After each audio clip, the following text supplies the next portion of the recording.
नमस्कार, मी श्रुती कुलकर्णी. आपण पाहता एबीपी माझा. बुलेटिनच्या सुरुवातीला एक महत्त्वाची बातमी बघूयात. छत्रपती शिवाजी महाराजांची आज तिथीनुसार पुण्यतिथी आहे. त्यानिमित्त शिवाजी महाराजांना वंदन करण्यासाठी आज अमित शहा किल्ले रायगडावर उपस्थित राहणार आहेत. अमित शहांसह मुख्यमंत्री आणि दोन्ही उपमुख्यमंत्री देखील उपस्थित राहणार आहेत. सकाळी 11 वाजता अमित शहा किल्ले रायगडावर उपस्थित राहतील. काल रात्री अमित शहांचं पुण्यात आगमन झालं. मुख्यमंत्री फडणवीसांनी त्यांचं स्वागत केलं.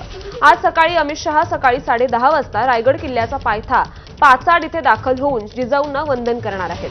रायगड किल्ल्यावरील शिवाजी महाराजांना अभिवादन केल्यावर शहा विविध कार्यक्रमात सहभागी होतील. त्यानंतर आज रायगड जिल्ह्यात ते राष्ट्रवादीचे प्रदेशाध्यक्ष सुनील तटकरे यांच्या घरी देखील भोजनाला उपस्थित राहणार आहेत.